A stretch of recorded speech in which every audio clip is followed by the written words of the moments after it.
Burns Garage is your local one-stop shop for all your auto repair needs. Family owned and operated in Corry for over 50 years, Burns offers general auto repair, Piaa inspection, emission testing, and front-end alignments. Burns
The following presentation is a Deej Experience production and may not be recorded, rebroadcasted, or retransmitted without the express written permission of Deej Experience LLC. For more information, visit us online at www.deejexperience.com.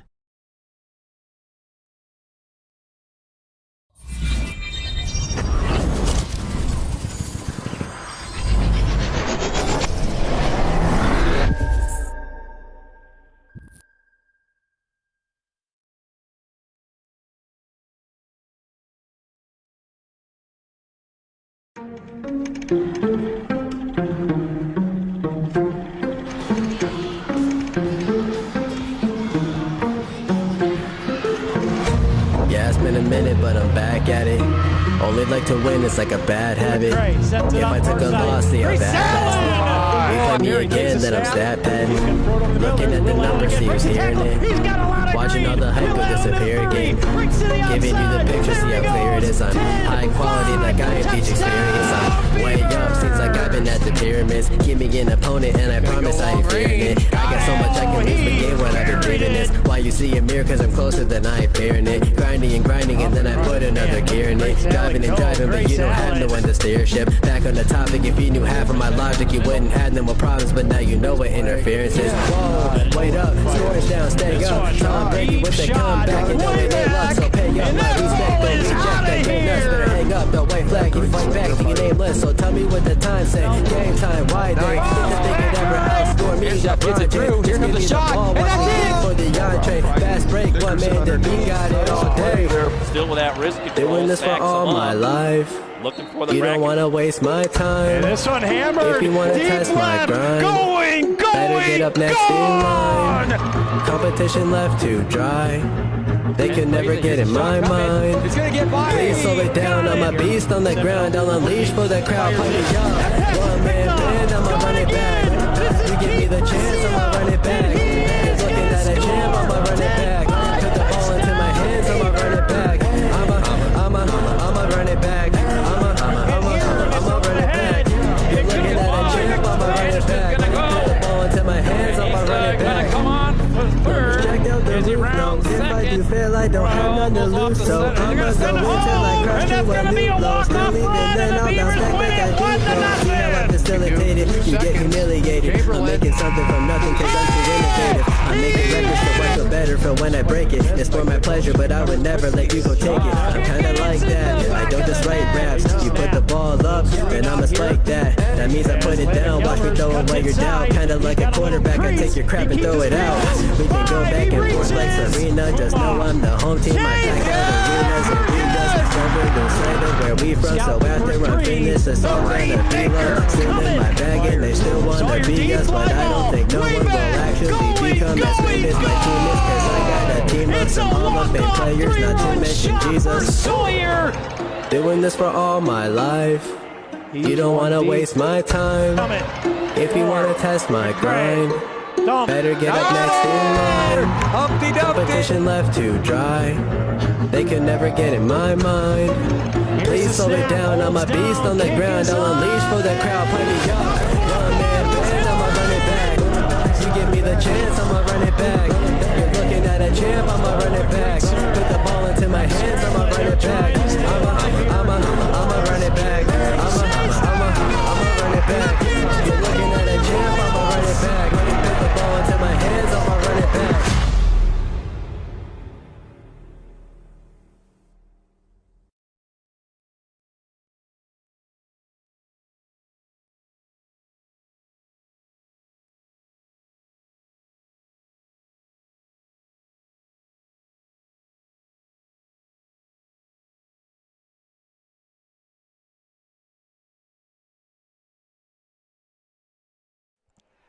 Well, good evening, ladies and gentlemen, and welcome to the Deej Experience Sports Stream. I'm Dewey Hurd, and alongside me for the fun ride tonight, as we had a fun ride down here, is Sammy Fisher. Welcome aboard, Sam. Thank you, Dewey. Very, very excited to get going with the first wrestling for the women this year. Oh, thank you. It kind of feels like you're eating it, but that's the only way the mic picks it up. Got to have it right in front. It's all good. It's all good. So we are here down in Hickory, as we get into our Box It and Lock It pregame show. And I do apologize right from the get-go. I updated my laptop a day ago, and when it rebooted, it gave me all kinds of issues. So I've got a ton of technical difficulties and issues that I'm going to have to get corrected, and it's beyond my abilities to get taken care of. So we're going to try to get through this broadcast, and hopefully the girls' basketball game on Friday and Saturday, hopefully Mr. Mountain's going to be able to have his equipment available that we can use to get that taken care of. So let's get into our Box It and Lock It pregame show, Sam, and talk about a few things here, as I got to bring up one thing out of my email. Hopefully it's there.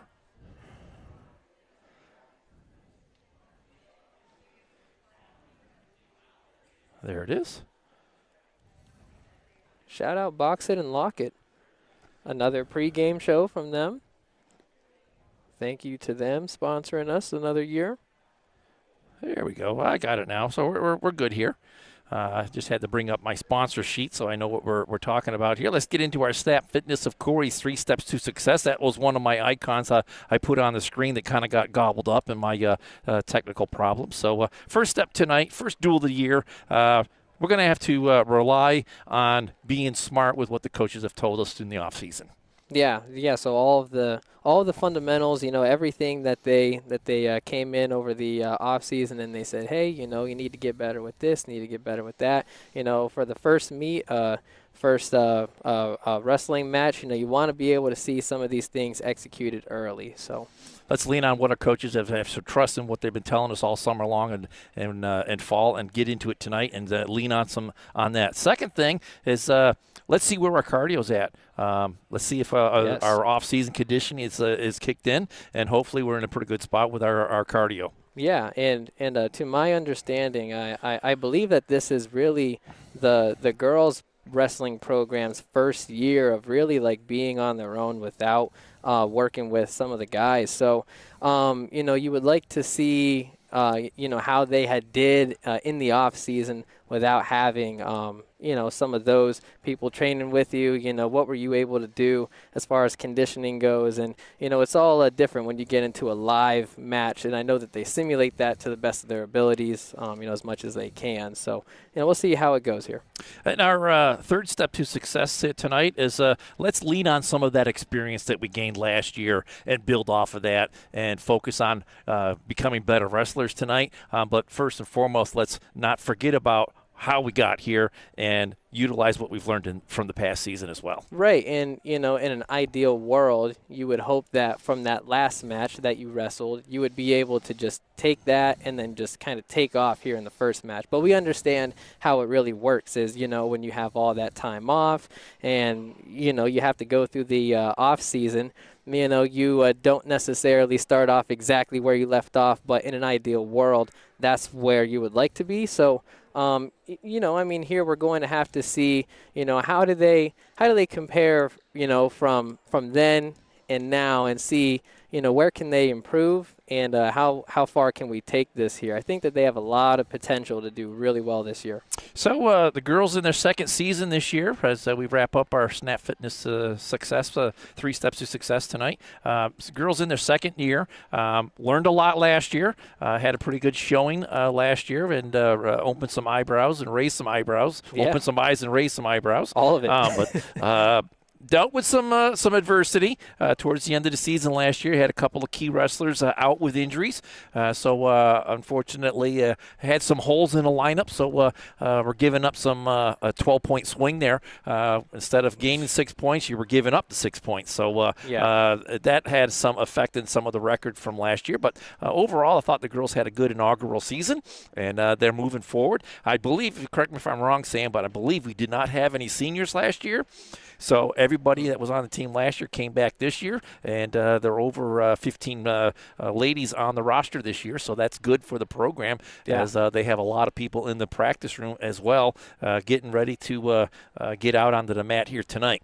Yeah, well, Dewey, you know what? I would never correct you because you know a lot more about this than I do. So, I'm going to continue to, roll along with you. But to my understanding, I did not believe that we had any seniors. But, yeah, so, you just want to continue to, improve. And it did sound like, we had a lot of girls come out this year, once again, who are returning from last year. And so, that should play to Corry's favor for sure, as far as points and all that goes. But, we'll have to see, how they match up with other teams this year. So we're still waiting for the girls to get out onto the mat here tonight. If I didn't mention it before, we are down here in Hermitage, PA. Beavers driving all the way down here, the 2-hour ride down, and to take on the Hornets of Hickory as we continue to muddle through our Box It and Lock It pregame show here. We will have the Gladiator Law Firm national anthem at some point tonight. But let's get into our J. Gill Heating and Plumbing starting lineups. In no particular order, but we're going to get through it here. Mariana Zins at weight class 100, and 100 is brought to us by J.H. Napa Auto Parts. At 106, we are going to have, that's Lifted Health, and that's going to be Finley Four Springs. At 112, I apologize, I'm looking at the sponsor sheet as a get-go here. That's the Harvest Community Church sponsor at 113, and that's going to be Lillian Brooks. At 124, it's going to be Lakeland Bale, and 124 is brought to us by Rossbecker Insurance Group. At 130,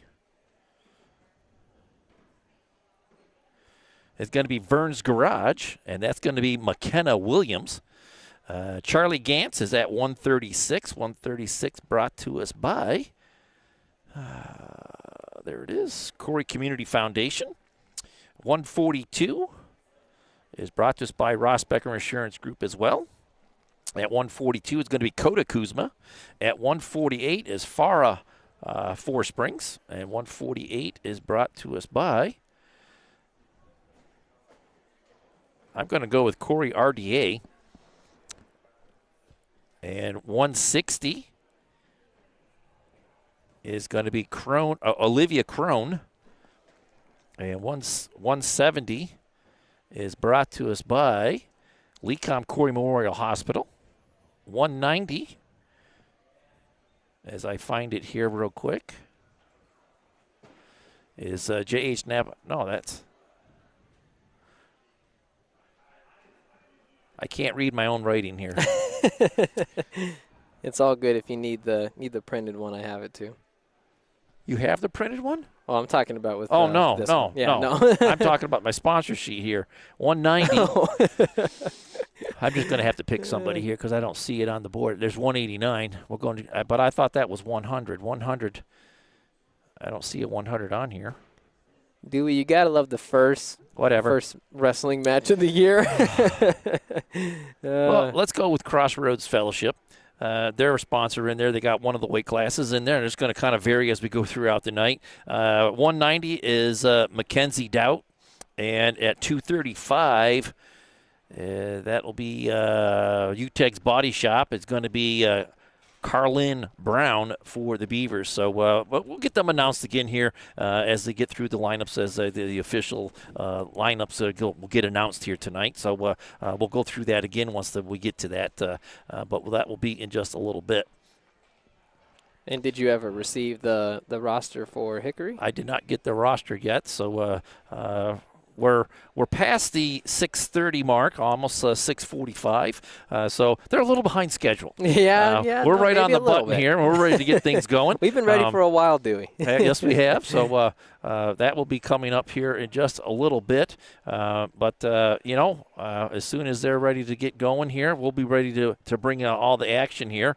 As we have gotten through the box at line. Oh, I have one more thing to do for the Spotlight Player of the Game, brought to us by Corry Higher Education Council. I'm going to go with McKenna Williams for our Spotlight Player of the Night. She was one of those wrestlers from last year that kind of had her season cut short with an injury. I'd like to see how she comes back from that injury and is a predominant helper in the point scoring for the team.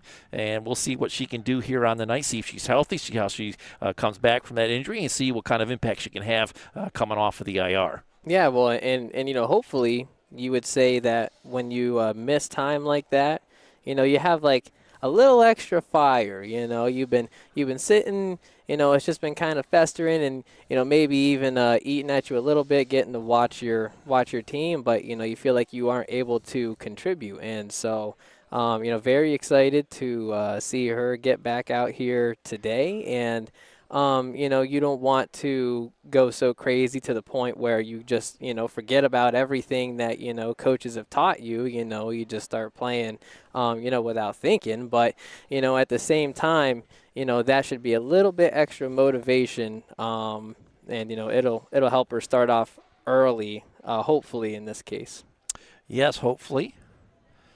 That'll get us rolling along here.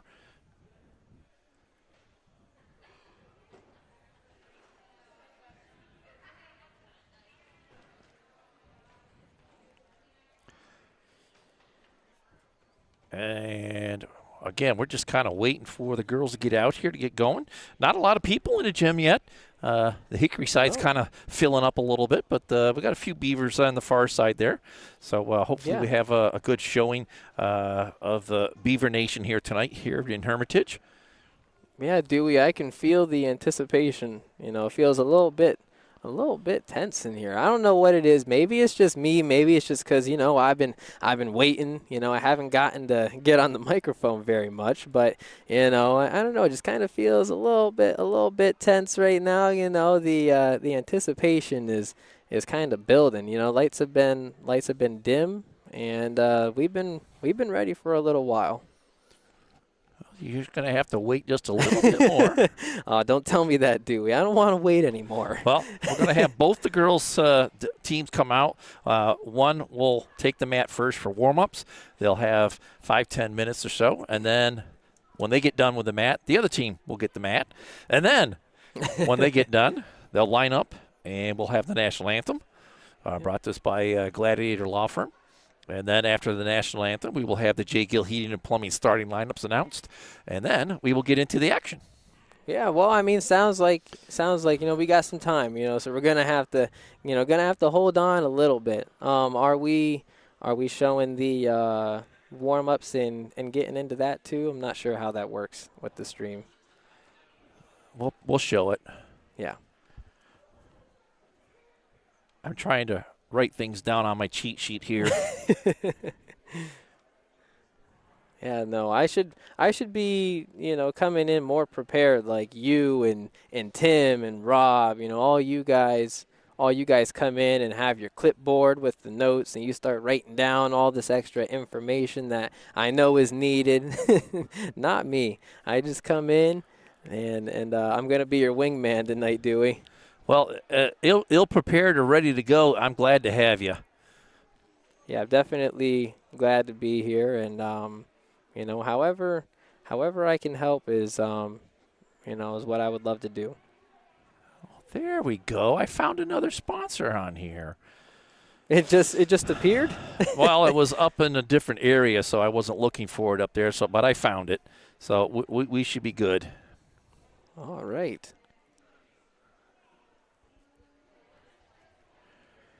I'm just finishing writing things up here, Sam, so I don't miss somebody. But you know how that goes. I will miss somebody eventually. Yeah, we are human after all, and we're relying on unreliable technology at that. So, the pregame, we're just kind of throwing it together right now. But it's all, it's not all our fault. As we have some technical issues coming into it, but. We're going to keep on pushing, and that's how it's going to be for the rest of the night, I'm afraid, for our first match of the year.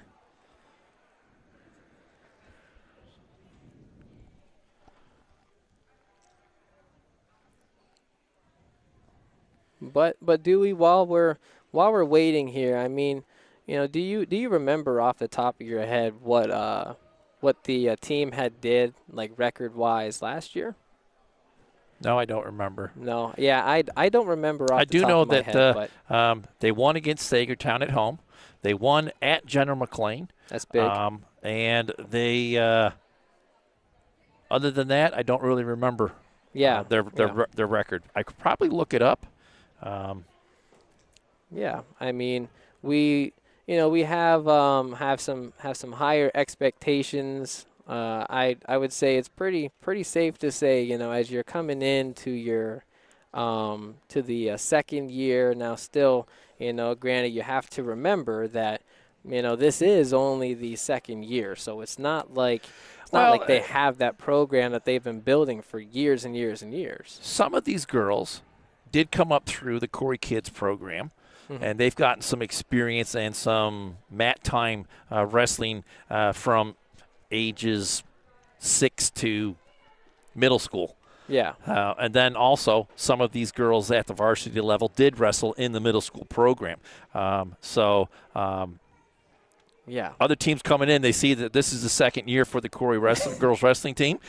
Some of these girls have got 4, 5, 6, 7 years of experience under their belt, so they're well seasoned wrestlers out there, but just not at the varsity level because our program's only been in existence for a year plus. Right. But some of these girls, there was 4 of them listed on the Erie Times News 40 players to watch out for in District 10 this year. So Corry well represented in that list, and having a good level of expectations coming into their second year. Yeah, which is very, very well deserved, and as the season continues to roll on, it always feels like you might have a couple that just kind of like come up out of nowhere. It's like, we knew that they were going to be good, but look at what they're doing. And then, it catches a lot of other people's eyes and not just us here with Deej experience. So, I'll be looking forward to it. It's going to be a great year, and I'm excited to see how it goes.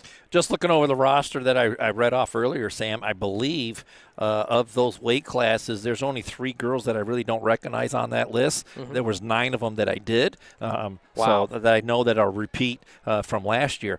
So, again, Beavers come in tonight with a very seasoned roster, and they'll have a good showing on the mat. But don't get me wrong. Hickory's not going to just roll over and give them the W. They're going to have to go out there and earn it. But we'll see once they get out onto the mat, get things warmed up with their warm-ups. But the Beavers look like they're starting to trickle out of the locker room here. I don't see him taking the mat quite yet. Coach Darcy back for the second year as well. So good to see her back here. Yeah, shout out to Coach Darcy. Seems like she did a pretty good job, especially in maintaining a lot of the wrestlers too. I'm not sure how much of an issue that really is, but at the same time, you have to give credit where credit's due. It seems like you're in the middle of beginning to build a program that is going to be sticking around for a while. So shout out to Coach Darcy. Well, also give a little shout out to Coach Tyler Burlew. Anybody that's been around the Corry Wrestling Circle, that name sticks out in most people's memory banks. A solid wrestler for the Beavers for his high school career. And nice to see him stick back with the Corry school and help out with the girls program for his second year. He helped out last year as well. So kudos to him to get out here and share his knowledge of wrestling with the girls on the mat. Yeah, shout out to Tyler Burlew. I know he's over there. I can see him here in the shot. But he's been around for a while, and we all remember him when he was wrestling. But it's very different when you have to share that knowledge. Not all great players can turn around and become a great mentor or a great coach. And I know that he's been around for a while, and if you're going to listen to anybody, Tyler Burlew is one that you would want to, hear his advice. Yeah, as just a solid guy on the mat. Spent some postseasons in the fight for PJW tournaments, and also in the postseason in Piaa. So not only a great wrestler in the regular season, but one that made it to the postseason year after year, and had a good run for extended periods in the postseason. So a great wrestler in his own rights. But like you say, Sam, sometimes getting that knowledge out of your own head and into somebody else and see them start to use it, that takes a special individual. And so far from what we've seen last year, Tyler is that person that has been able to take his knowledge and not only share it, but get the his pupils to understand and start to use the tools that he's trying to teach them. Yeah. Well, and, this is another underrated aspect of it is, you have to understand, what kind of training, what kind of information they had already learned when they were coming up because, like you said, they were wrestling. Some of them were wrestling when they were younger, some of them in middle school and, doing different things. And so, to understand what level they're at now and, maybe some things that they might need to work on, how do you get whatever message that you're trying to give them, into their head and, it just kind of becomes automatic when they get out there. Another aspect to look at as we continue to wait for them to take the mat here. We're talking about girls that are in the age groups roughly 15 to 18 years of age. Mm-hmm. You've got that special little niche of teenage girls to deal with. And anybody that has teenage girls in their house kind of understands what I'm talking about here. You have to deal with that on top of trying to get your wrestling knowledge presented to them.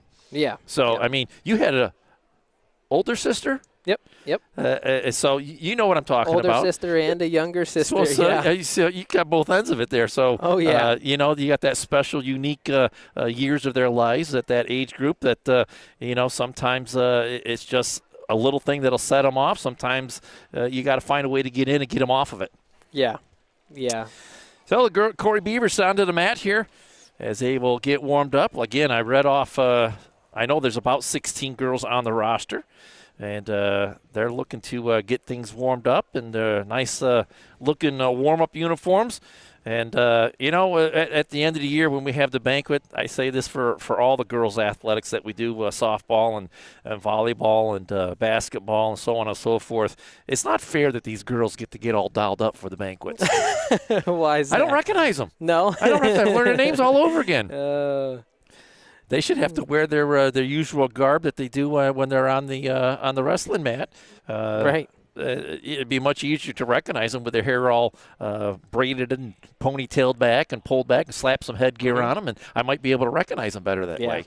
Yeah, well, I can't speak for all girls, but, if I do know anything, about girls, especially at that age, is that they like to just try to find any reason to, don't get me wrong. It's get fun. all dressed up and stuff. It's fun going to the banquets and seeing them get all dialed up. It shows off their other personalities, their femininity, and so on and so forth. And it's great to see. So they don't always have to be in the rough and tumble end of it. They can get dialed up and be in the moment. So they don't always have to put that fear inside of you that they're going to take you down or something like that. Put me down onto the mat. Yeah, right. Walking around in fear. I'm getting up there in the age, I might not get up. Dude, get me down on the mat. I might not be able to get back up. I could probably see you, putting in a couple moves for sure. For sure, man. Oh, we finally got a roster here from Hickory, as we have one for you as well, if you'd like one. Nice, yeah. And also a roster for the Beavers at the different weight classes that we have. So this is going to be very helpful. Oh, sweet. All right. So real quickly here, looking through the don't have the weight classes for Hickory here, but we have Isabella Colello. That'd be my guess, but Isabella sounds good. Well, we'll go with that. Abby Hoffman, Emma Johnston, Maya Jones, Malia Odom, Taylor Pears, Cynthia Perman, Milla Perman. I believe they might be sisters or cousins. One's a senior, one's a sophomore. Yeah. I'm going to leave that alone, though. where was I at? Perman. Bryn Purdy, Addison Stoner, Marissa Tanner, Aria Verez, Aubrey Wanner, Trinity Webster, and McKenna Weirick. And on the on the roster here for the Hornets, they have 15 girls listed, and they have 3 seniors and 9 juniors. Wow. So they don't have a lot of underclassmen on their roster. They got a couple of sophomores and 1 freshman. 1 freshman, yeah. So Hickory's going to come in with some heavy upperclassmen in their lineup here tonight, and we'll have to see how the Beavers handle that, as Beavers have some good representation on their roster. I'm just trying to go through here some of the girls that we didn't have listed in the projected lineup. We have Addison Stoner, Emma Johnston, Abby Hoffman. Were we just reading some of those names? Oh, I'm sorry. Those are the Hickory. Those are the potential opponents. Oh, yes. Potential matchups. That's very nice of them. And it looks like we have a double forfeit at 118, so we might see. We'll just have to wait and see. Yeah. Who represents out there on the floor? So we'll have to see what happens there. Good catch on that. I was like, I didn't recognize these names, and as I was going through, you quite quickly pointed out, dummy. No. Dewey, I would never put you down like that, man. I was getting confused too, because I'm like, wait a minute, hold on. Like, I thought that. Well, I thought they gave us the Hickory roster, and I thought they gave us the Corry roster. Right. But then underneath it, this is just all the weight classes that are projected for tonight's lineup. Yeah. So I mean, like you said, we are gonna have to wait and see. I can see some of them have 3 in there. Yeah. So I mean, we'll have to wait and see. What it ends up being. Did I miss one on your list? Because on this list here, they have at 170, they have Riley Schaefer listed, and I didn't have that. Yeah, Riley Schaefer is 170 on here. Yeah. Mackenzie Dowd. And how does she spell that? R-Y. I got it right here. Got that. Riley. A little shout out to Riley, as she did the filming for the middle school football team this year. And that's how I got to know her, because she would show up as she did that for her little brother. Nice.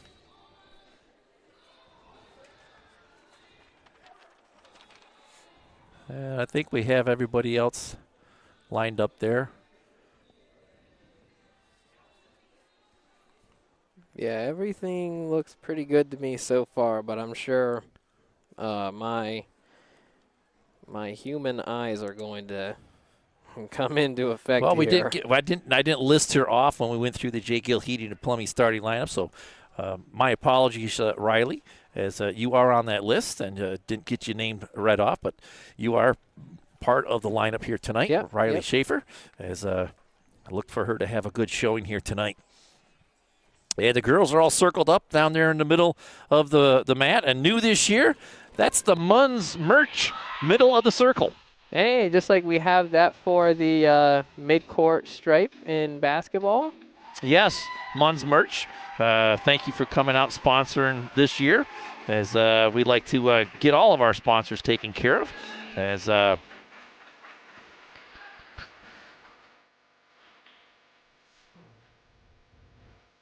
Hickory out onto the mat here tonight, getting warmed up. So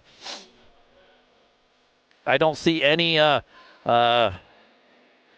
holes in the lineup other than at that 118 mark there, Sam. So that'll be good. If both teams the double forfeit out of that, then that doesn't really come into effect. All the matches will be wrestled tonight except for that one weight class. Yeah, and I believe this was given to us after the weigh-ins, right?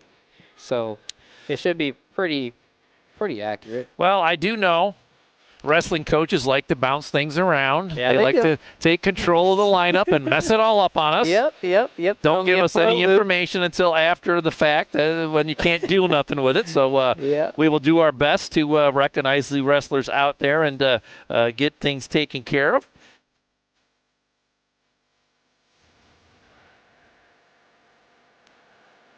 Yeah, but we're getting closer to the first match here tonight.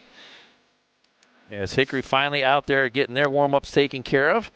And I'm going to take care of one quick thing right here, Sam, before I forget, just so that I don't run out of time.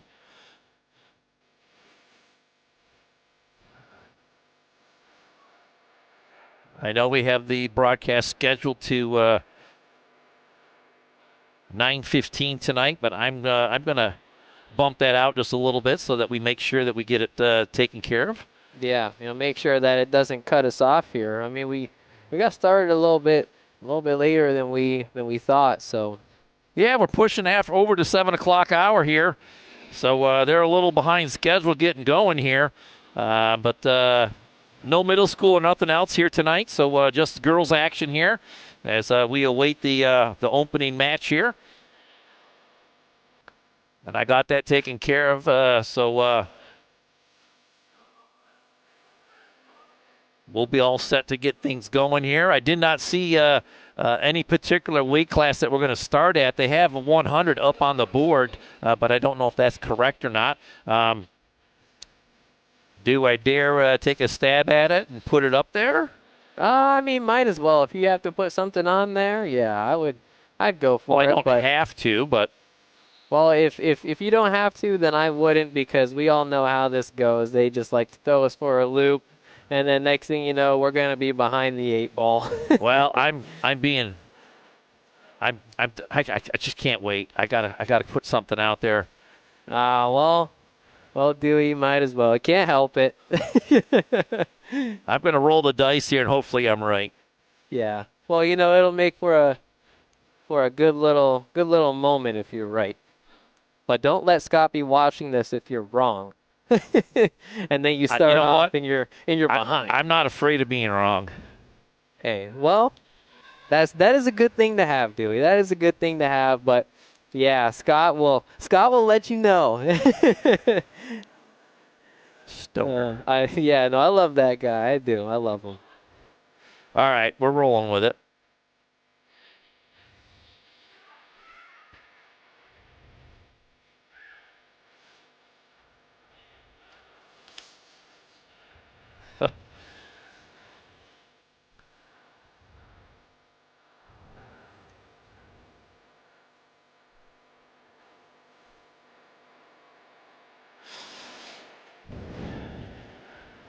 All right, we rolled with it. We got the names up on the screen there. As you see, the Hornets are all circled up in the middle of the mat there at the Munns merch emblem. Actually, it's not the Munns merch emblem out there, but the center of the circle is Munns merch. And yeah, no, I mean, I am sure that if we had something that we could put there, like some kind of graphic or something, we probably would. We probably could figure that out and get it taken care of. But, hey, we're going to turn it over to the PA announcer here as they were ready to get the J. Gill Heating and Plumbing starting lineups taken care of here.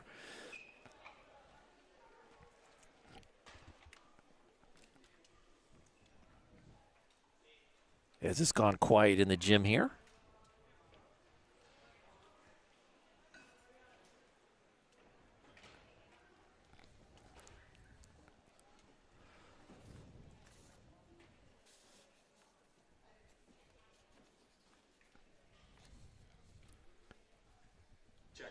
There we go.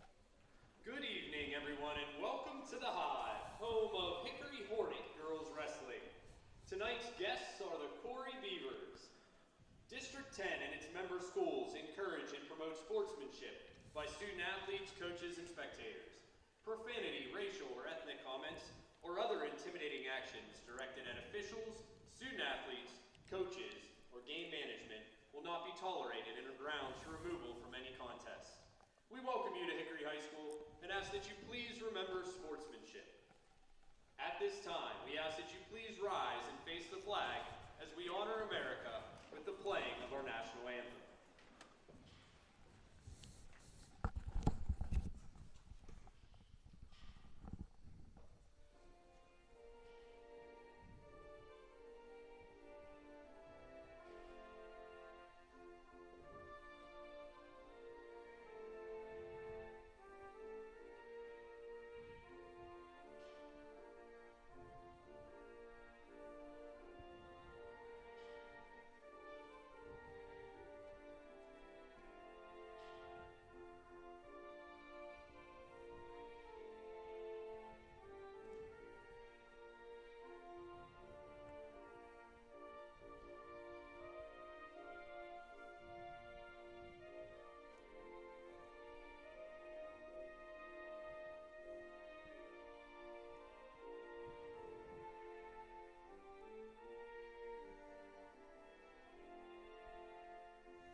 Again, the Gladiator Law Firm national anthem. Corry is coached by Darcy Hackney.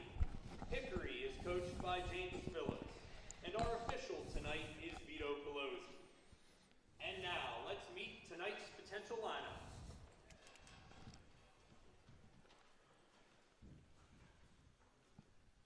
At 100 pounds, Mariana Zins from Corry. Addison Stoner from Hickory.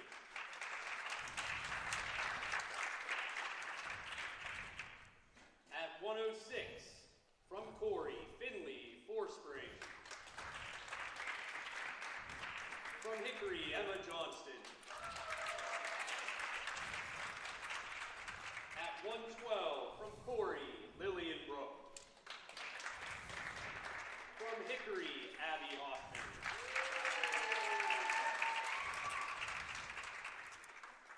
118 will be a double forfeit. At 124 from Corry, Lake and Bale. From Hickory, McKenna Weirick or Marissa Tanner.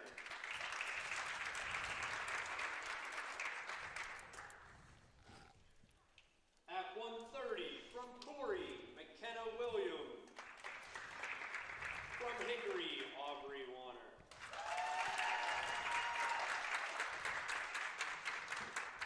At 136, from Corry, Charlie Gant.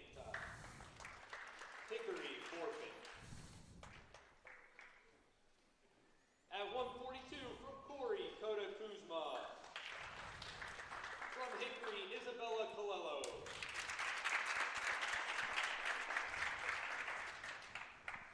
You were right, Sam. At 148, from About Corry, what? Mary Colello. Oh, yeah. Well, it's nice to be right sometimes, but I'm sure I've been wrong a lot throughout this broadcast. At 155, from Corry, Olivia Crone. From Hickory, Trinity Webster. At 170, from Corry, Riley Schaefer. From Hickory, Bryn Purdy.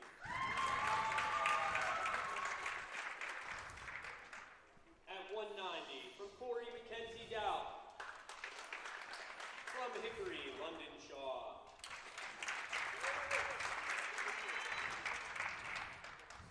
At 235, from Corry, Carolyn Brown. From Hickory, Araya Veres or Maria Earl. Well, there you have it, Sam. Thank you. The projected lineups tonight, as it looks like we're going to start potentially at weight class 100, brought to us by Lifted Health. as Rich Galinsky has done a wonderful job with all of the sports programs that he's involved in to make the athletes better, quicker, faster, jump taller, and be better people. Yeah, shout out to him. I did get it right with the red and the green, and you know nothing about that, so I don't expect you to understand that. No. But you'll see in a lot of wrestling tournaments and so on and so forth, opponents will wear a green anklet or a red anklet, and the official has the red and the green wristbands. So when he holds up 2 points or 3 points or 4 points or whatever for the red wristband, the score table knows that goes to the red player. Very good knowledge. I mean, not just for me, but if you are watching and you would like to know more of the rules and why they do what they do, it's good to hear it first here during the first match for Corry versus Hickory. We are ready to get things going here. I'm ready, Sam. Start the second season for the Corry Beavers. And it looks like if the scoreboard is correct, we are starting at weight class 100, brought to us by Lifted Health. It'll be Mariana Zinn taking on Addison Stoner.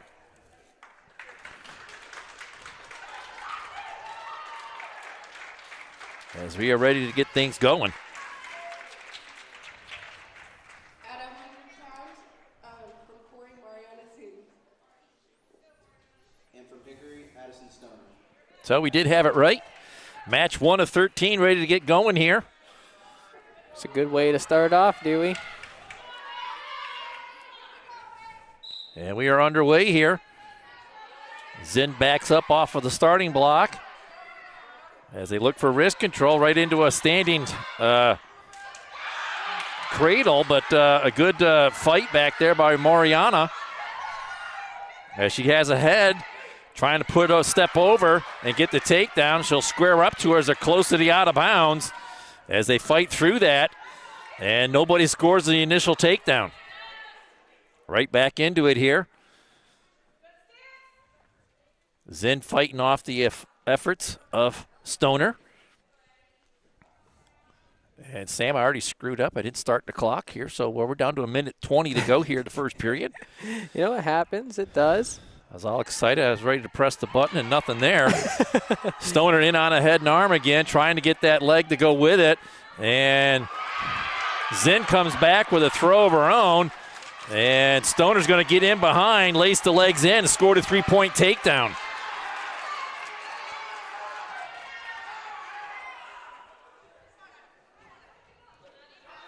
Stoner with the first points. Couldn't the power half worked in, trying to get Zinn flipped over.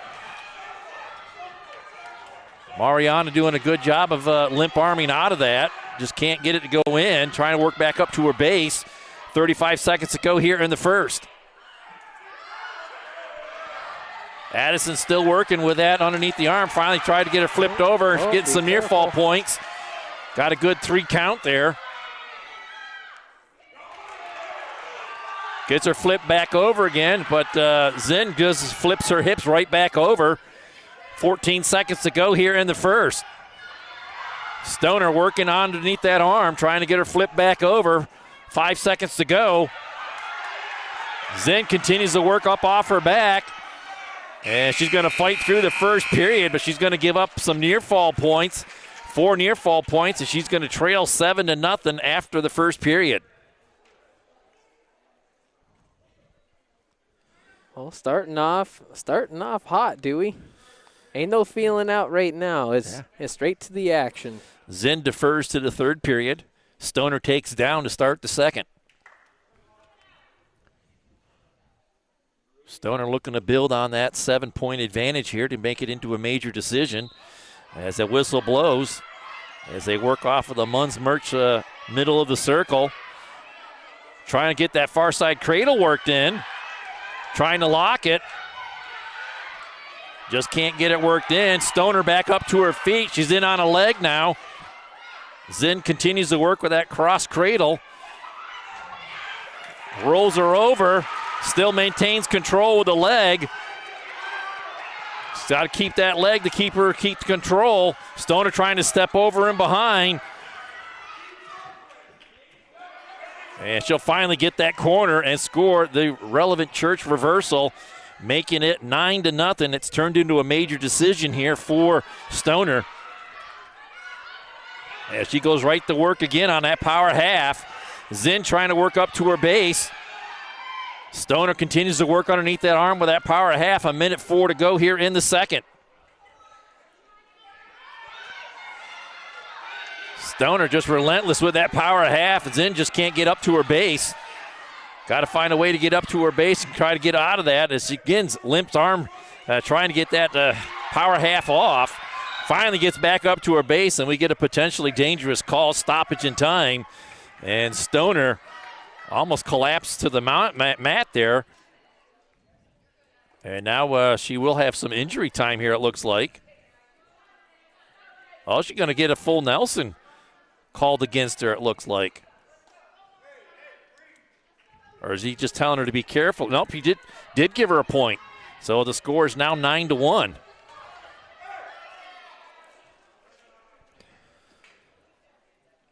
I thought it was potentially dangerous. It was a full Nelson. Sorry, yeah. My bad on that. Zinn right up to her feet off of that whistle, trying to break the tight gut there. Just trying to work that grip free. She'll cut her loose. She'll get the 1 point for the escape, makes it 9-2. Zinn in on a double leg here, gets her down onto the mat, right to her back. She'll score the 3-point takedown, making it 9-5. As Zinn has come to life here late in the second. Stoner might be out of gas here, Sam. 8 seconds to go here in the second. Zinn trying to get her rolled over, gets her rolled over. As the period comes to a close, will he give her the 2 count? And no back points, no near falls as we head to the third. Zinn down by 4. Wow, what a turn of events, Dewey. I do think that you're right. She looks like she's running out of gas here. Stoner is. Hopefully. She's not up to the starting blocks here. She is all right. She's sucking some heavy air there. And Zinn ready to go. I think this is going to end pretty close. At some point, the official's going to make her take the starting block, get to the starting block or start to use injury time. You can't just stand there trying to catch your breath and not. Now's their call for neutral, and he's calling them to the starting block here. 2 minutes on the board as we're underway into third. Zinn trailing by 4, needing a takedown and some near fall points. Walks right into a head and arm. And Stoner trying to stack her up and plant her on the mat. Can't get it done. Zinn breaks clear. Stoner circles. She kind of in the driver's seat here. Got to ride out the 1:40 to go here. As Zinn tries to get down on a leg. Nothing doing. Stoner keeps her off and tries to get underneath the arm. And he'll get in behind with a 3-point takedown. It's 9-8. Oh, rolls her over, bundles it up, looking for the Bracken Funeral Home pin. Stoner flat on her back. 1:19 to go. Has the arms bundled together, and there it is, a Bracken Funeral Home pin for Zinn. Relentless. Unbelievable start. Hopefully Stoner's okay. And she is taking some time to get up off the mat there, but she had built a 9-0 lead there, Sam. As the trainer's going to come out and take a look at her. I mean, had the start that you would want. But you know, Dewey, one of the 3 steps to success was checking that conditioning, checking the cardio, and I tell you what, Corry got the advantage on match 1. Yeah, right off the get-go there. And a great victory there for Mariana to get the Beavers out in front 6-0.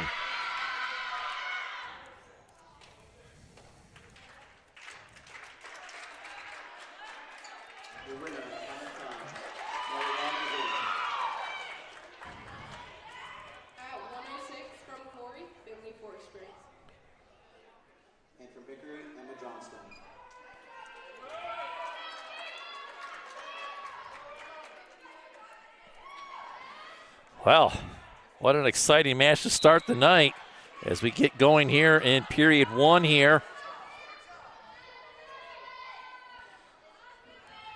In the second bout of the night, Four Springs. Finley out there taking on Emma Johnston as we're underway here in the first period. Finley shooting in on a leg. Emma does a nice job of blocking it and a reshoot on a head and arm.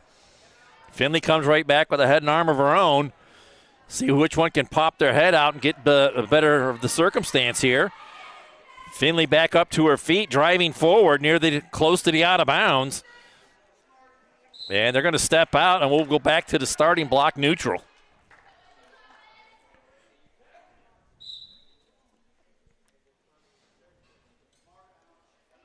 Four Springs continuing to push forward, shoots on a leg, gets it, gets the three-point takedown. She'll settle in behind. She'll wrestle from in front.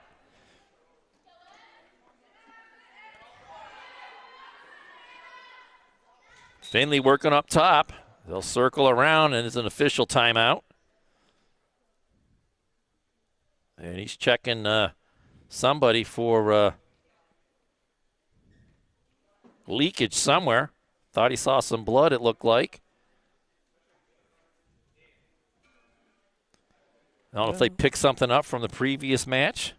Yeah. Or if it's just something red on the map, but the official not really able to see anybody leaking anything. It's an official timeout here. Jim's Automotive timeout. Yeah, Darcy comes over, checks her wrestler. Doesn't look like anybody's showing anything where they're. Oh, we finally found it. Elbow. It's on Finley's elbow. She'll have to get that taped, and it'll be blood time. Corey Manor blood time for Finley, as they're going to have to get it wrapped up.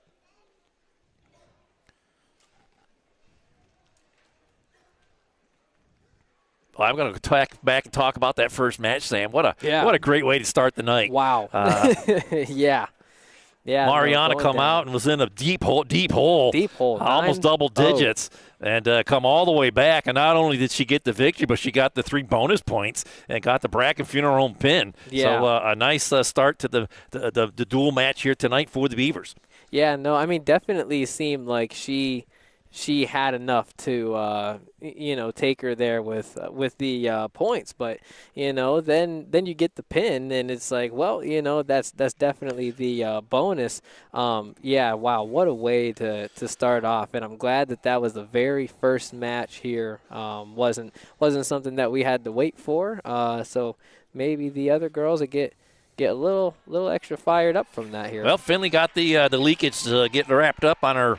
Looks like a right elbow, so she'll settle in on top as Emma Johnson down on the starting block in the down position as we get going again here with a minute to go here in the first period. Four Springs out in front, 3-0. She stays in behind nicely. Emma with some good movement on the bottom, trying to get out from that bottom position.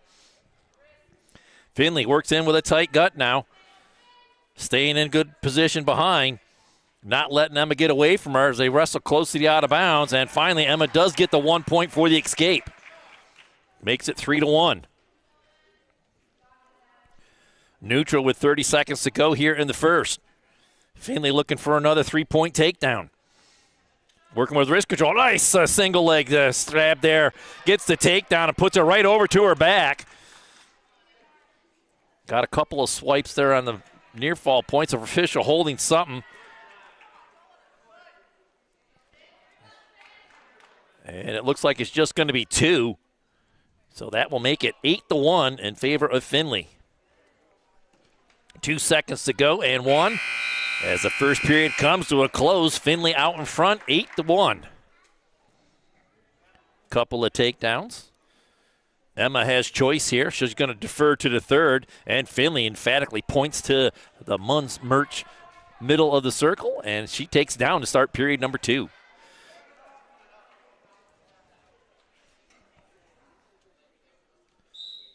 As they get going here, Emma does a good job keeping her down onto the mat. Finley looking to get up to her feet. Nice switch and turn around. Gets a relevant church reversal.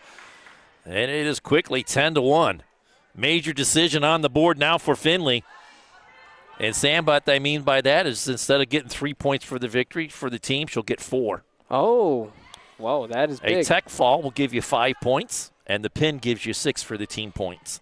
I got it. So that's why it's more important to get over that 8-point differential so that you get that extra bonus point for your team. As Finley works with that armbar in on the far side, looking for wrist control to go with it, trying to get Emma rolled over here. 1:15 left to go here in the second period. Finley working out front, trying to get her rolled over. And she's going to be scoring some near fall points here as the official counting some swipes on the mat. And she's going to settle in now. Oh, good position there. She's stepped back over the top, teed off nicely. Finley's just going to have to scoop that head. 55 seconds to go here in the second. Official looking for the Bracken Funeral Home pin here. Finley keeps trying to work it in tighter. Johnson with a good hip turn, trying to keep from giving up that pin. Long time to try and fight off your back there. 35 seconds to go here in the second.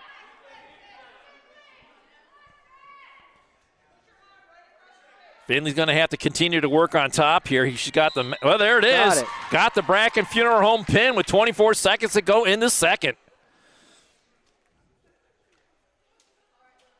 So 2 matches in, and the Beavers out in front with a double-digit lead here, Sam, as it is 12-0 already. As we will move on to bout number 3. Your winner, 106 pounds, Finley Forspring. Yeah, can't have a better start than that, do we? I mean, right now it seems like they are executing on those 3 steps to success, and still have a long way to go, but this is a great start for Corry. Lillian Brooke out here for the Beavers.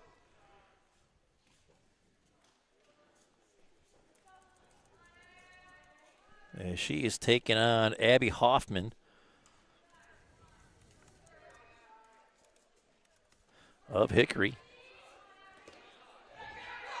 And Hoffman with the better of the two so far with that arm. Gets her down onto the mat and right over to her back. Brooke trying to fight over and does, but she's going to give up 3 near fall points and is in the hole 6-0 awful quick here. Yeah, just kind of have to stay in it right now. It seems like they're trying to put this away. Oh, early. she got a nice half worked in with a tight gut, and that is good and tight. Yeah. And it looks like the Hornets are going to get on the board here. Yep. With a Bracken Funeral Home pin of their own there. And that cuts the Beavers' lead in half. As Hoffman emphatically put it out there and took her right to her back off of that takedown. And that was weight class 112. 112 again brought to us by the Crossroads Fellowship Church. 106 was brought to us by Harvest Community Church. At 118, we'll give that to Ross Becker Insurance Group, and that's a double forfeit. So we'll move up to about 5 of 13 here. And it's not going to be 106. It's going to be 124.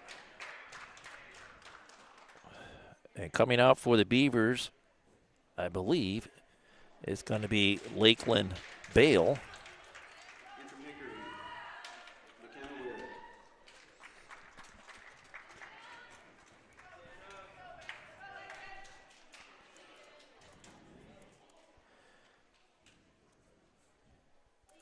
As they wait at the starting blocks.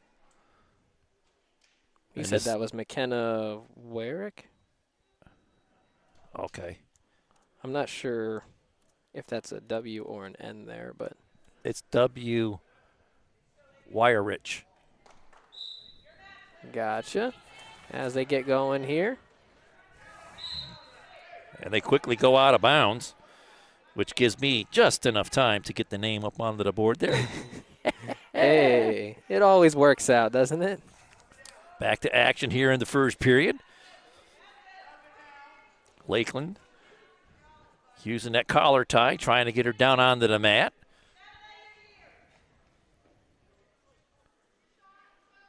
Continuing to work, breaks free now, back into the middle. All 3 matches that have been wrestled tonight, Sam, have all been by Bracken Funeral Home pins. 2 for the Beavers, 1 for the Hornets. That's why we have the 12-6 score. No score in this bout. Here's we're down to about 1:15 to go in the first period as they go out of bounds with 1:16 to go.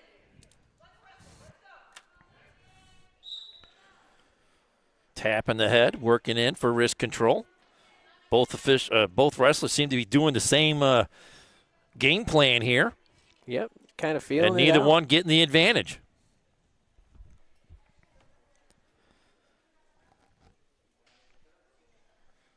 Under a minute to go, first period, still scoreless as both wrestlers are feeling each other out here. I'd like to see Bale circle back into the middle instead of backing out of bounds. She can get called for a stalling call if she continues to do that. Got to work back into the middle. Yep. Anxious dad in behind the Corry bench there watching.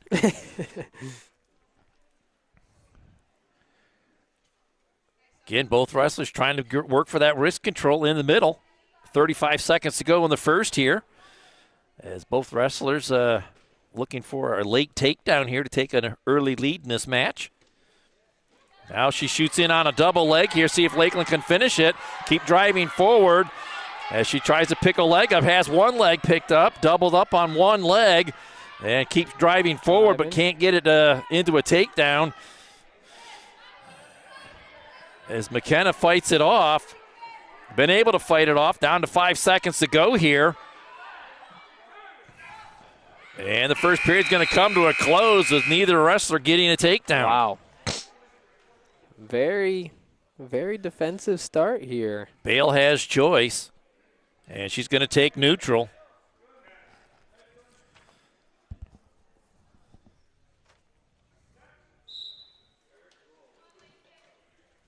Right back into that collar tie right off the whistle here.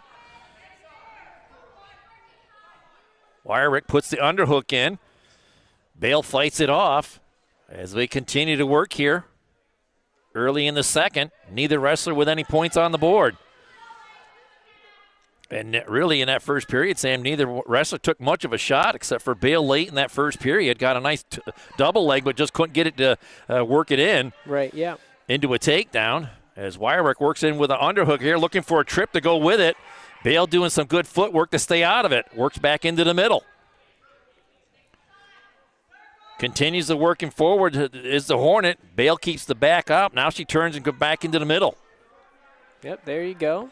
1:10 to go here in the second. Dewey, she must have heard you from up here talking about working it back in the middle as she takes it down here. Now she got her down onto the mat, trying to settle in behind. High hips over. And she's gotten I think she's got enough there for a takedown.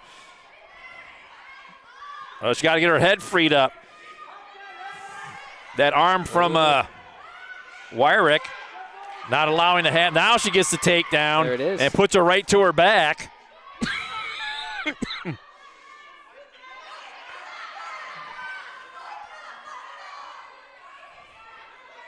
Official holding full capacity on the near fall points.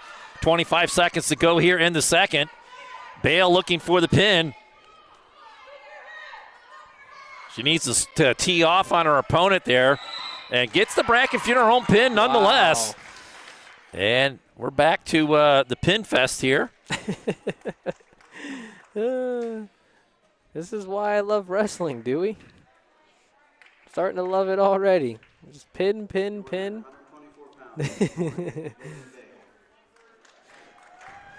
So we'll move up to weight class. At 130 from Corry, McKenna Williams. McKenna Williams, our spotlight player, Corry Higher Ed spotlight player of the night.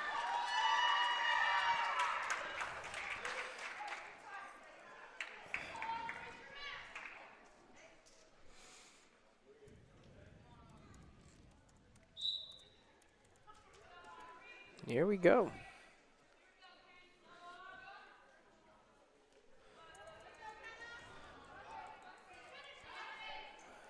And that's Aubrey Warner.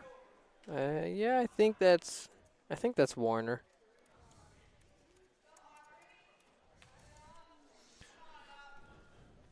Looking for a throw and gets the takedown right at the edge. So Aubrey will wrestle from in front here.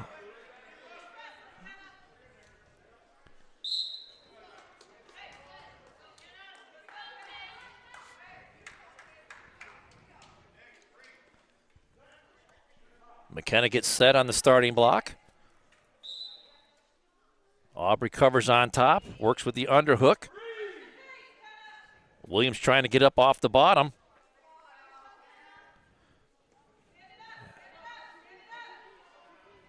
Going with the overhook now is Warner.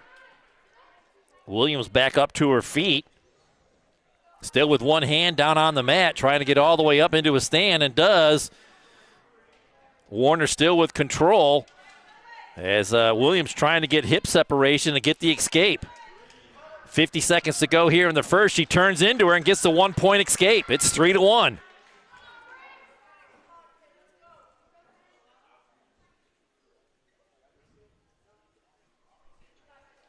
Oh, I gave the wrong points there. I'll get it corrected. There we go.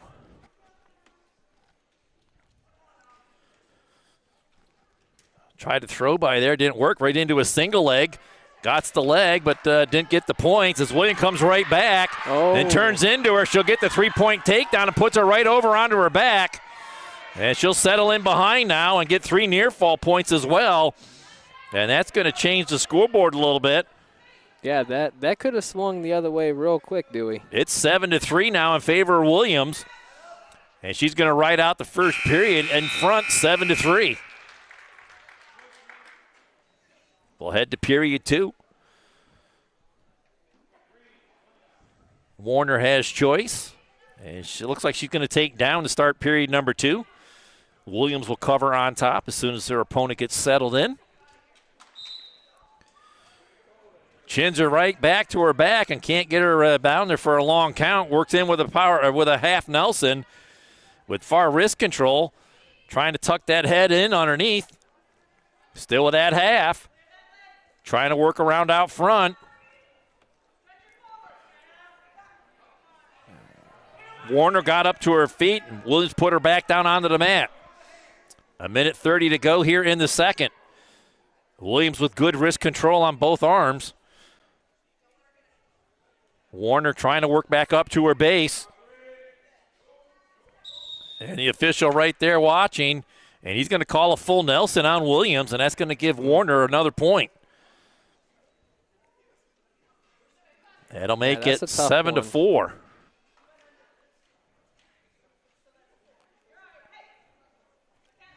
Teaching moment there. Yep. Warner's going to go down on the restart. Williams will cover in on top. 7-4 is your score here. As she'll tuck that arm in nice and tight. Working with that 2-on-1 underneath there. Now she goes up top looking for a power half maybe. Coming up on a minute to go here in the second. Continue to work out front. Trying to get it rolled over. Warner with a leg now, and she's going to score a relevant church reversal. And it is a 1-point match now, 7-6 in favor of Williams. 45 seconds to go. And we're going to get a roughing call against Warner. As the official explains his call to his wrestler.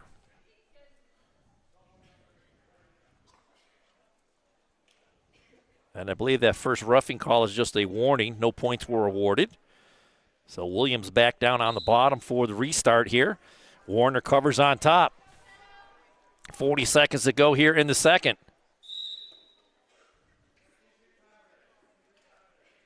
Oh.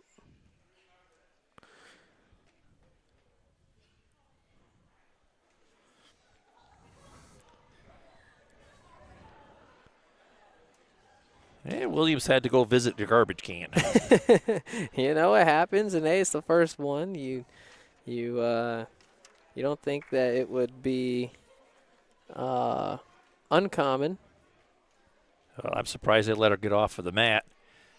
You're not supposed to leave the wrestling surface once you've taken the wrestling surface, so they could deduct a point if Hickory was so intent to ask for it. So in the case of a roughing call, Dewey, after the warning, how many points is awarded? The second call would be 1. The third call would be 2.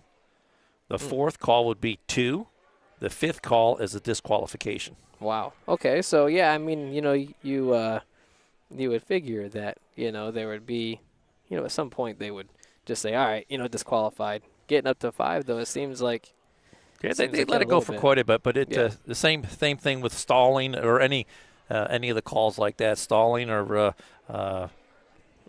so stalling a full Nelson. Yeah. You do the full Nelson once, you get 1 point. You do it again, it's 2 points. You do it again, I think it's 2 more points. And then if you do it a fourth or fifth time, I think it's a disqualification.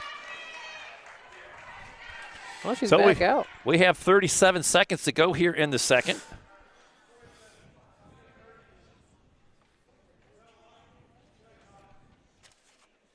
Williams down on the bottom. Warner covers and gets a 2-on-1 underneath there.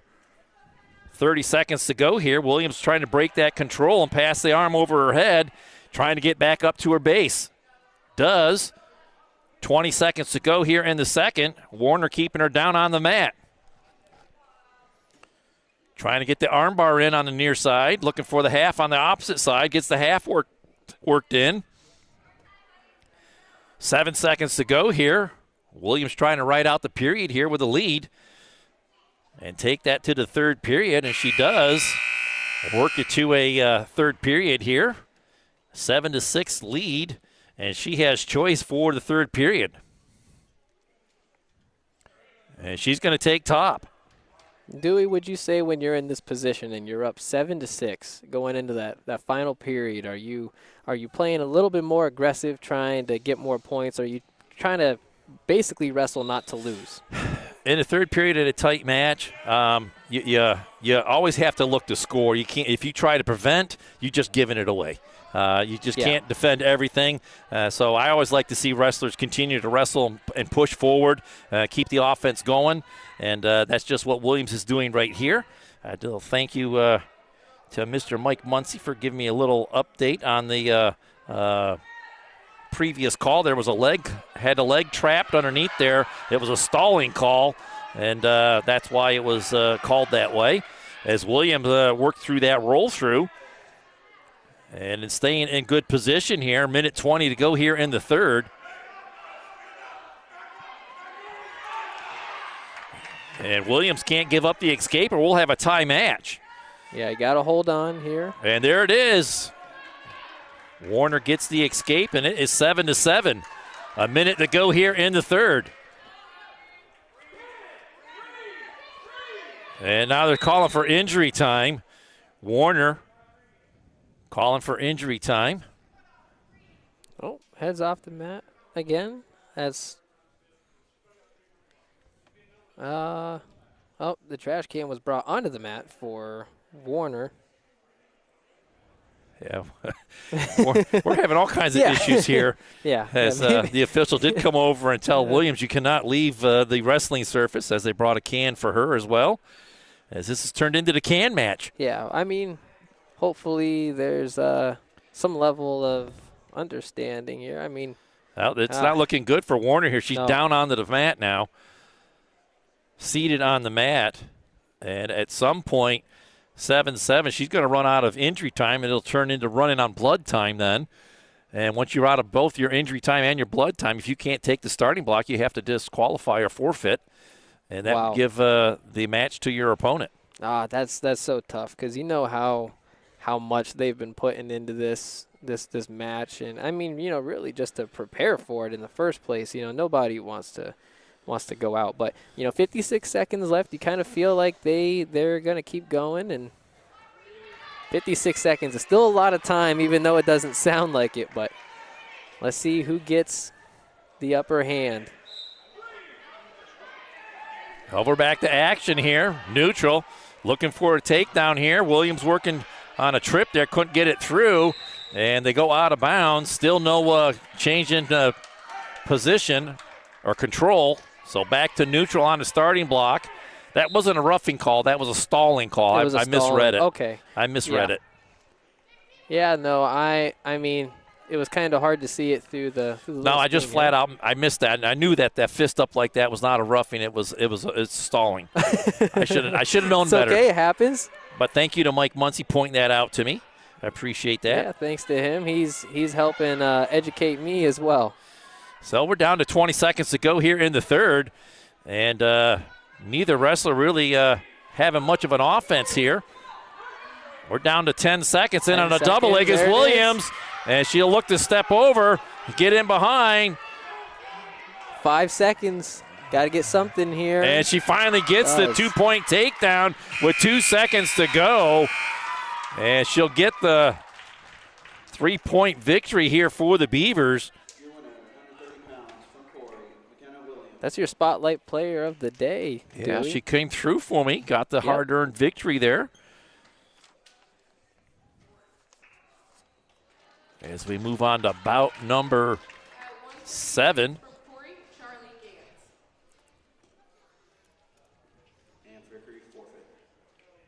And this is going to be a forfeit at 136. Charlie Gantz gets the forfeit. And that will give the Beavers 6 more points on the score sheet. Oh, that's 6. 6 points for the forfeit. That's why it's so critical that's to have a full lineup. So we will move up to match number 8, and we're getting along here.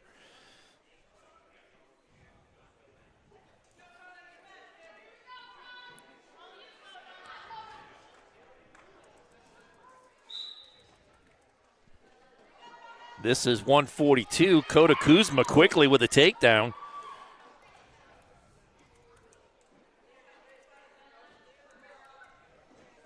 And she'll wrestle from in front as she settles back in behind and continue to work on top. And I didn't catch the name of her opponent. Did you? For Kota Kuzma, Isabella Colello. Gets another takedown here. So add 3 more. It's now 6-1 for Kota Kuzma.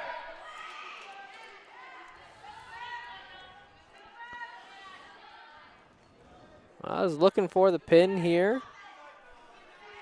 Colello continuing to fight, and there she's got it. Hopefully you got it on the scoreboard in time. But I was trying. I had the names up there. I just did not have the Kuzma with the Bracken Funeral Home pin. I apologize there. That's all good. I don't think Kota Kuzma is going to complain with, getting the pin. You just get in and, get your work done and get out of there. So good for her. And now we're on to 148. Let's see. Let's get us caught up here in our weight class sponsors. Lake and Bale was at 124, and that was Rossbecker Insurance and Vern's Garage. Our McKenna Williams was the 130, and that was Vern's Garage. I'm sorry. Charlie Gantz was the Corry Community Foundation at 136. Kota Kuzma was Rossbecker Insurance at 142. As we move up to Farah Four Springs here at 148, and that's the Corry RDA, Redevelopment Authority.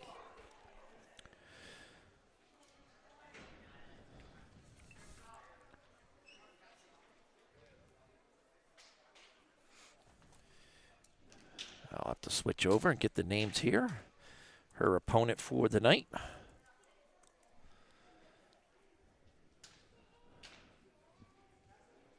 I'm not sure how that's spelled, but Pears? But yeah, Pears is. Well, I'm going over here. Taylor. Yeah, Taylor. Okay.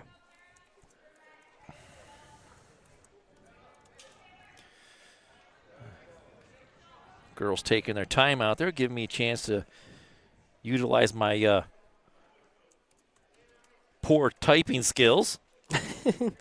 Yeah, don't worry. We are witnessing a chess match right now between the two. A couple attempts, but you don't want to get too aggressive and give up something easy. Yeah, you can make your opponent work for everything. So no score here in the first period. As Farah Four Springs taking on Taylor Piers. trying to get the advantage here. Neither one doing so as we are down to 20 seconds to go here in the first period.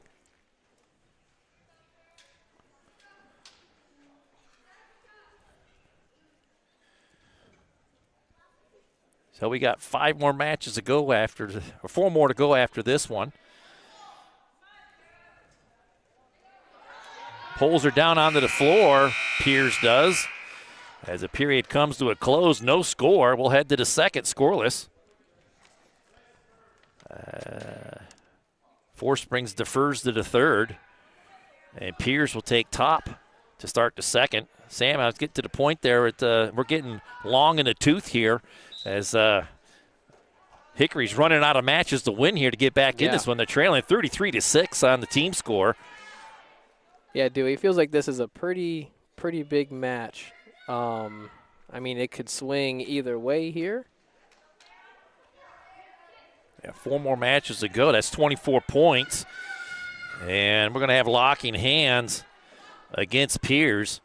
That'll give Forest Springs 1 point as soon as they get the stoppage here, and they do. She got rolled over, but it's a technical violation against Piers. It'll be 1 point for Forest Springs. Yeah, right now, I mean, seeing the way that it's going, it kind of feels like, you know, everything that you can get, you're going to take it. So, you know, pretty big right now watching this. Here's something new for you. She's gone like this, and that means an optional start. She's not going to cover on her opponent. She's just going to put that in the middle of her back, and that's an optional start. And once the whistle blows, you can take your hands off and go at it. And she tries to get underneath the arms, and Forest Spring gets right back up to her feet. Hips heist over. Can't get it connected as Piers will come underneath the arms now as Forest Spring's flattened out onto the mat. Back up to her base quickly, up to her feet. Still stuck onto with an arm down on the mat. Can't get the head all the way back up to the top. As Piers does a good job of keeping her down onto the mat there. A minute to go here in the second.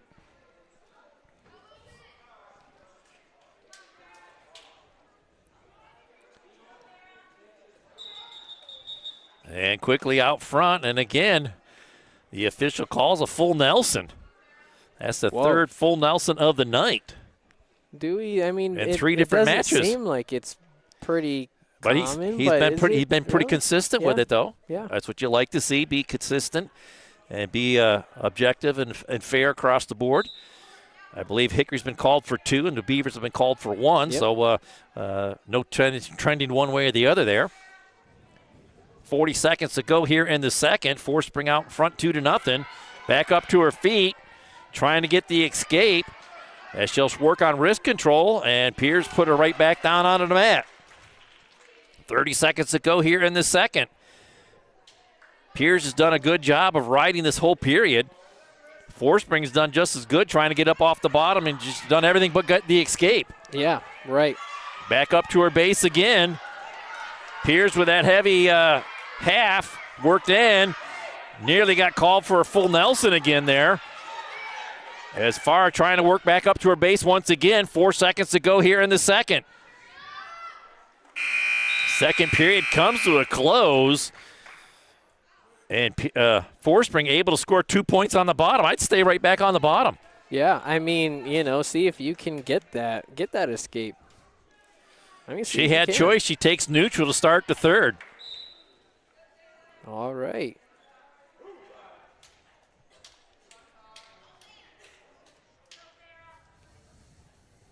If I'm Piers, I'm liking this because of takedown, and not going to happen. Oh. Forest Springs powers through that takedown attempt, puts her right over to her back as she has that arm captured in with the head.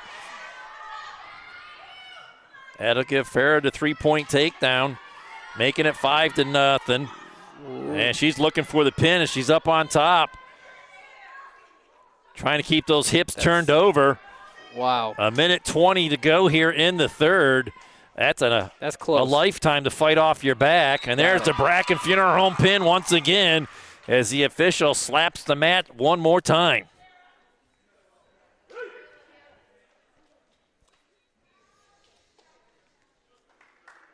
So do we at this point. Now, the most that Hickory could get is what, 24? 148 pounds, fair force. At 24 and 6 would be 30, so they can't catch the Beavers. So Wow. Beavers Okay. have secured the win here the win here tonight. Trinity Webster.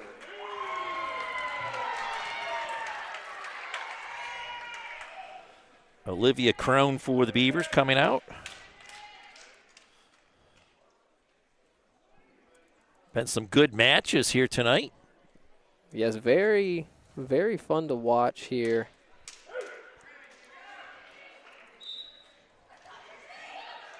This one gets going here.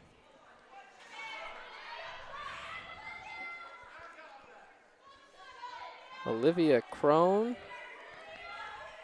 That's your Beaver. Yep, and Trinity Webster for the Hornets. 155 brought to us by K&E Surveyors, and it looks like Webster getting the better of her right now. Got her the takedown on top with the leg worked in, and there's another Bracken Funeral Home pin for the Hornets as they get back on the board. Yeah, found her shot, did Trinity, and she took it. Had a good finish on it. 75 pounds from Hickory, Trinity Webster. Webster gets the victory as we move on. Riley Schaefer. And from Hickory, Bryn Purdy.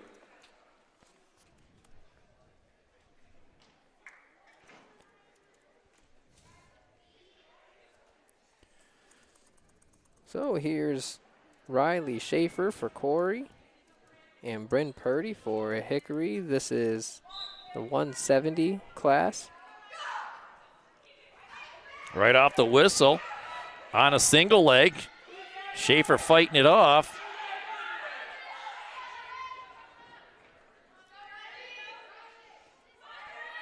Trying to get back up to her base and not give up the takedown, but gives it up.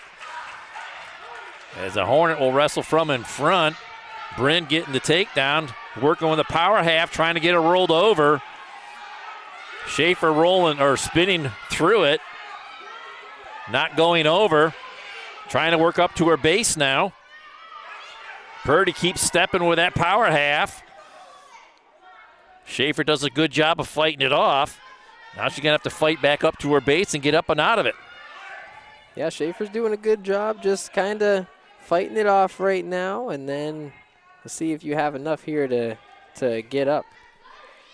Back up to her base finally. Purdy stays with a half, and she had a full Nelson in there, and the official right on top of it once more. Wow. Yeah, he's been very, very consistent, very good. Wow, and That'll be no change in position. Schaefer down on the starting blocks on the restart here. Purdy to cover on top. It's 3-1. Schaefer quickly up to a stand-up, trying to break the wrist control and get the escape.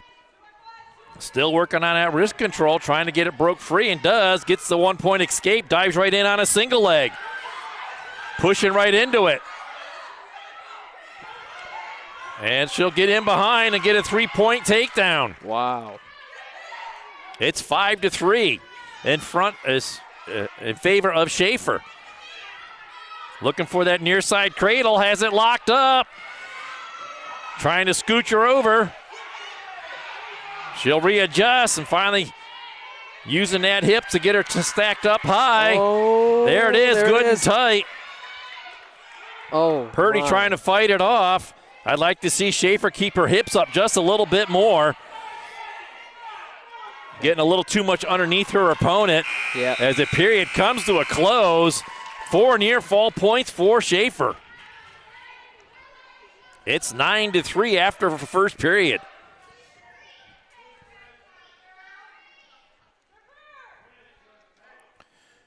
Schaefer takes top. Coach says, I wanted you to defer. Schaefer apologizes and covers on top. As we get going, she goes right back to that far side cradle, looking for it, can't get it. Staying with it, though. Has that arm bundled underneath there, but goes to a reset. working on top. Settles in on the side here. Continues to push forward into Purdy. Trying to get her flattened back out onto the mat. 1:30 to go here in the second. Schaefer did give up the first period takedown. Now has a near side cradle locked up. Need to readjust your hips, get that bottom knee in the side. Another full set of near 4 points holding by the official. 1:10 to go here in the second. And she'll readjust her grip here and get the 4 points awarded. It's 13-3 now. Under a minute to go here in the second. As Schaefer working well here on top. Her little oopsie with not knowing what the defer signal from her coach was has paid dividends. Purdy kind of reaching back. And it's going to be potentially dangerous. And 1 point will be awarded to Schaefer. Reaching back, grabbing the head. You got to have an arm or something in there. You can't just grab the head alone. And now Purdy is called for injury time.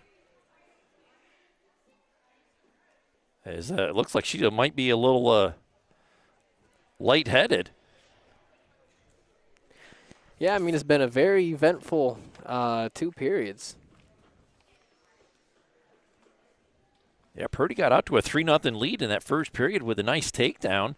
Schaefer got the 1 point escape and then another point on technical violations, locking hands. So it was 3-2 after the first period. And then here in the second, Schaefer has built up a 14-3 lead.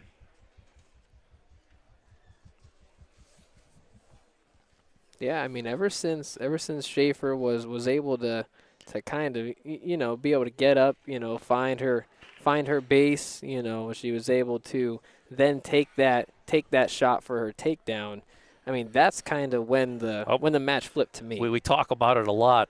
Defense turns into offense, how quickly it can turn a match around. Yeah. Instead of fighting to get back into a good position, you not only turn the tables and get out of the bad circumstance, but you score points and you put yourself in a good circumstance. Yeah, and that's definitely paying dividends for Schaefer here right now.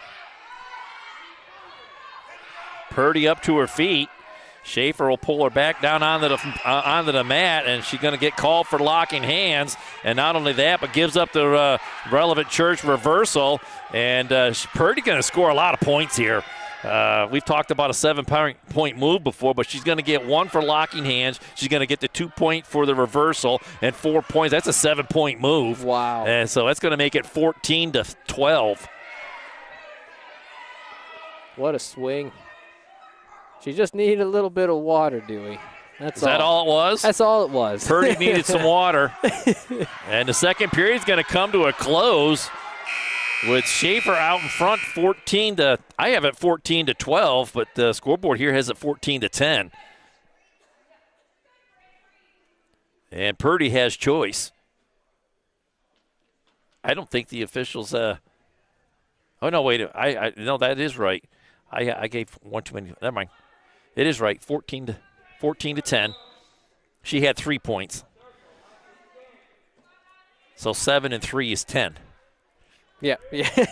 Thanks for my kindergartner teacher who taught me that. Took me a while to remember it, but I got her. You got it. And we are into third period now. Schaefer with a little bit of room to work with. Purdy looking for the takedown and gets it. A 3-point takedown. It's a 1-point match. 1:25 to go here. Schaefer needs to get the escape and get up off the bottom. Can ill afford to get called for some stalling underneath there and give some bonus point or point to her opponent. 14-13 is her lead. Schaefer with a leg trying to get up off the bottom. Purdy riding on top.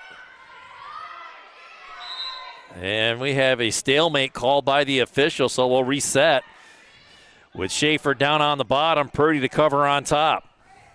57 seconds to go here in the third. Schaefer clinging to a 1-point lead. Coach is telling her, let her up, start neutral. So she's going to give up the 1 point on the escape, making it 15-13, but a 3-point takedown would give her the victory. Yep. Shoots in on a single leg. Schaefer blocks it. Got to get that leg out, get around the corner, 50 seconds to go. Schaefer will get in behind with a 3-point takedown of her own here, and it'll make it 18-13. And that's the danger of what you do when you give up neutral. You've got to get that takedown. You can't give it up. 30 seconds to go here. Schaefer just needs to ride it out for another victory for the Beavers here. As she's trying to bundle the arms underneath. 15 seconds to go. Now she'll go with a power half on the near side. Has it worked in. She's slowly walking around ahead. 7 seconds to go. And she's not going to get it done, but she's going to get the victory. 18-13. A regular decision for the Beavers. And that's going to push them to 42 on the night. Your winner, 170 pounds, Riley Schaefer. What a showing Corry has put on today so far. 190 from Corry, Mackenzie Dow. So we have Mackenzie Doubt for Corry. And what's that, London Shaw?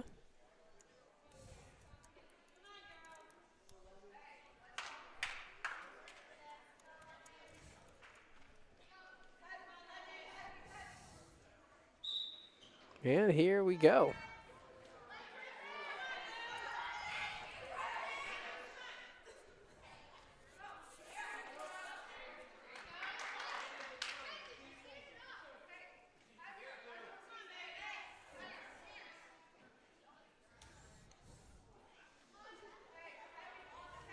We don't have a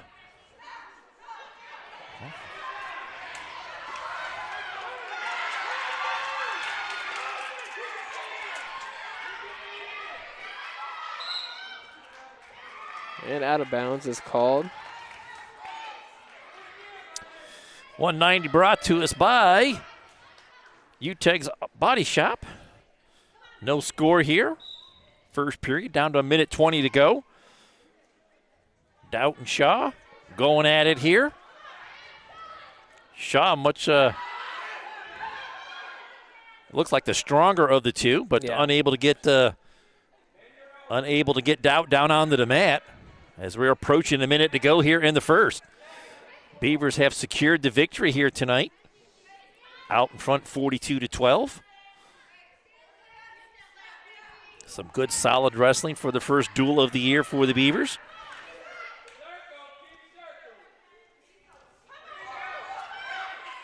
Doubt keeping in good position, but Shaw just manhandling her around the mat here. Just can't get her to snap down onto the mat.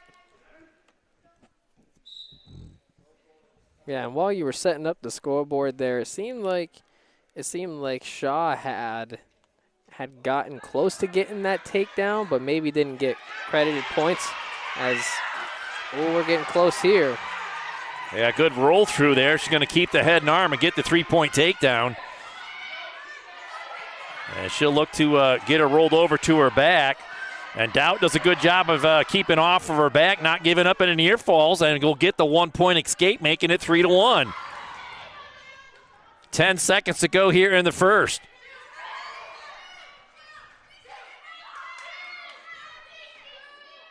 And the first period's going to come to a close with Shaw out in front, 3-1.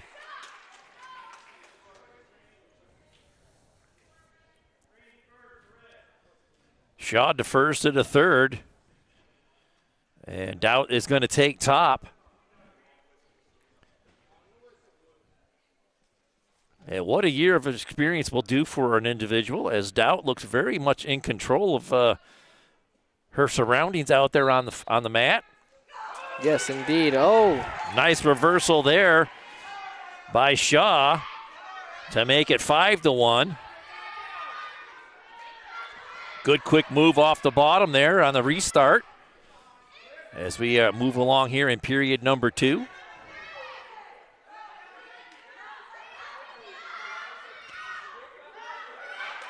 Great effort there by Dowd to work up back up to her base and get on a leg of her own here.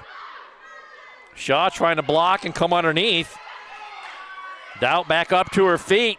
Shaw still with control. Dowd working down on the leg, gets her deck down onto the mat. Still with the double leg here, trying to keep that corner. She gives the legs back up. Dowd with her hips high in the air, though, back on her feet. Coming up on a minute to go here in the second.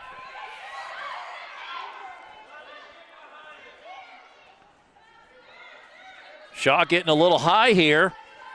Working out front a little bit. It's working with that power half. Dowd doing a good job of keeping off of it. Working back up to her base, now up to her feet, in on a leg. Shaw gets her back down onto the mat. Will cover in behind. 35 seconds to go here. Second period.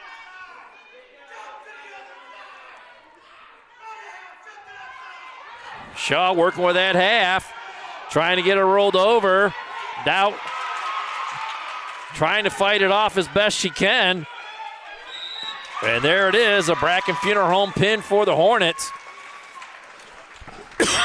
As they've scored all of their points off of the Bracken Funeral Home pins here tonight. Sam? Yeah, well, I mean, and that was some great fight there from Dowd. You know, it kind of seemed like she was not the stronger wrestler in this case, but, you know, did a great job just, you know, being able to, you know, not give up too much, and definitely had stayed in that one, Dewey. And this is the last match, right? Should be the last match of the night. 2:35, brought to us by Carney and Ruth. I did not catch the name for Hickory. Well, it's Miss Brown out there for the Beavers. Carlin.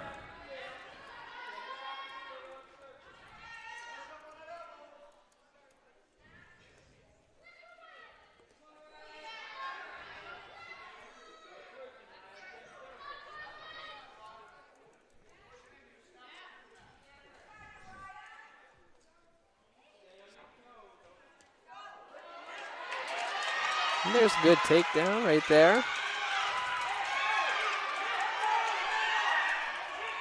But Carlin's gotta keep those shoulders up. It's a hard position to be in, Dewey.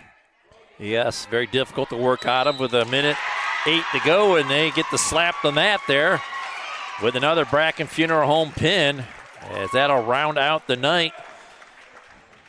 Hornets get on the board one last time. 24-42 is your final here tonight, as the Beavers double up the Hornets here on their home floor. And let's get into our P2 Paving post-game report, get things wrapped up here, and we'll get the long road trip home. As good showing by the Beavers here tonight. Get right into it here, Sam.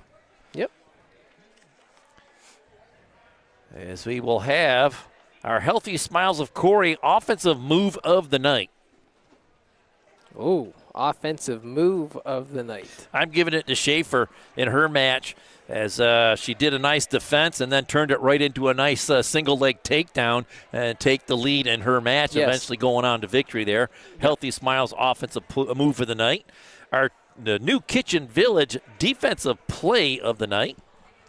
Defensive play of the night? Well, I mean, I don't know. I feel like there was a couple matches that, you know, they had to be very, very defensive at first, and then it turned into just, you know, straight offense and takedowns, and so I feel like you'd be more versed in that. Yeah, so there was a couple of, like you said, I kind of like Lake and Bale in her bout, as her defense kind of led into a pin. or victory for her in her match. As the first period was scoreless, the second period was pretty tight, and it just her defensiveness in that match just led into a victory for her and the Beavers in that second. In that match there. So the New Kitchen Village defensive play of the game, one of the defenses by Lake and Bale. Pick which one you want in that match, but she had a ton of them. The University of Pitt-Titusville game-changing play. I'm going to kind of bundle that together with the Karate Chevrolet player of the game. Go all the way back to the first match of the night. Mariana Zinn going up against Addison Stoner. And Stoner had a 3-point advantage in that, and it just completely got flipped around. Yes, and evaporated. Mariana completely turned the tide and got the bracket home Fruner home pin in the very first match of the night. Very exciting, and it was a great move. And it could have it just took all the momentum right out of the Hornets right out of the get-go. They found themselves in the hole. Instead of up 6, they were down 6, and then followed up by the next match by Finley Four Springs, made it 12-0 real quick, and the Beavers just kind of sailed to victory after that. Yeah, I mean, I would say not only game-changing for her and her match, but, potentially for Corry, and, just seeing the way that, they kind of were able to carry that momentum, I mean, obviously you're not playing from behind either. It's not like you're trying to go for anything in particular. If you can get a pin, then that's nice. But, it just kind of felt like they had control ever since the first match, and she set the tone there. All right, so that's going to leave us with one more thing to hand out. That's this Deej Experience Sportsmanship Award, and I'm going to give that to Abby Hoffman, coming out in the third match of the night and getting the Hornets on the scoreboard with a very emphatic win over Lillian Brook. And that was one of those things where the Hornets needed a little bit of momentum, and they got it from Abby, and she did a nice job and got the quick pin in her match, and she'll get the Deej Experience Sportsmanship Award for that. Yeah, and she was not messing around. Was very aggressive, as soon as the whistle blew, and she definitely found that shot, took it, and was able to get out of there in the first period. So that'll wrap things up here from Hickory as girls action get going here in 2025, and a good representation, and Beavers showing us what they have here tonight, and they've got a lot, and we look forward to seeing them again soon. Yeah, Dewey. I mean, you have to be really excited for what they've shown out here tonight. Definitely look forward to, each and every one of them, seeing how they progress going throughout the year. It's definitely helped that they had, everybody return, like we said earlier. So I'll definitely be following them as they continue to progress. Yeah, they got some things to work on for sure, but definitely a good step in the right direction here for the Beavers initially in their second season.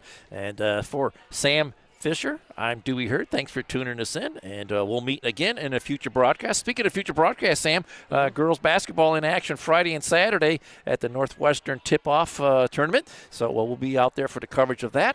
And then these girls are back in action again next Wednesday at home against the General McLean Lancers. We'll be there for that. And also earlier that day, the boys will be out at an assembly match at Union City.